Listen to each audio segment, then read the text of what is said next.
तर अखेर 82 दिवसांनंतर गुन्हा जो आहे तो दाखल करण्यात आलेला आहे। परळीमध्ये कैलास फड यांच्यावर गुन्हा दाखल झालेला आहे। विधानसभा निवडणुकीवेळी परळीतील मतदान केंद्राबाहेर उमेदवार राजेशसाहेब देशमुख यांच्या बॉडीगार्डला धमकावण्यात आलं होतं। या प्रकरणी आता हा गुन्हा दाखल करण्यात आलेला आहे। कैलास फड यांच्यासह त्यांचा मुलगा आणि इतर 5 जणांवर विरोधात देखील हा गुन्हा दाखल करण्यात आलेला आहे।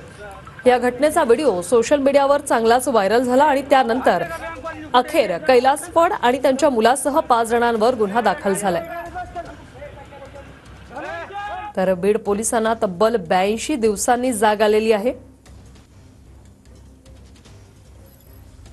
मतदान केंद्राबाहेर जो राडा झाला त्यानंतर हा व्हिडिओ व्हायरल झाला आणि त्यानंतर गुन्हा दाखल करण्यात आलेला आहे। सुरेश धस जी आपल्यासोबत फोन लाईनवरून जोडले गेलेले आहेत। तर सुरेश धस जी, 82 दिवस लागले गुन्हा दाखल होण्यासाठी, काय प्रतिक्रिया?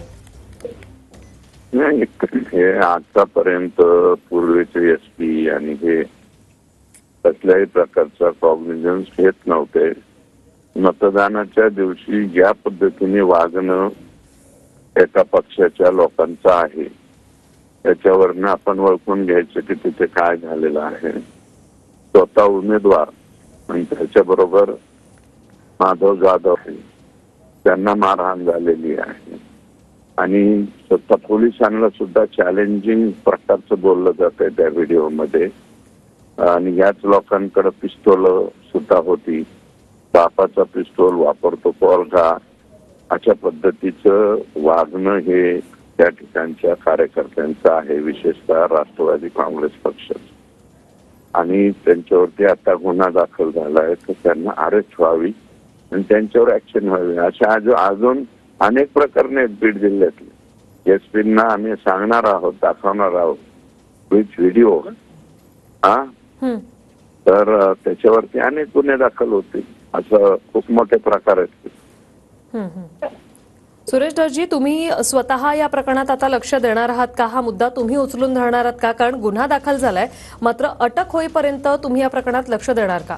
तसंच पत्र आहे, ऍडव्होकेट माधव जाधव यांचं पत्र आहे, माझं स्वतःचं पण पत्र दिलेलं आहे एसपी साहेबांनी की हे असं झुंडशाहीच्या विरोधात गुन्हा दाखल व्हावा।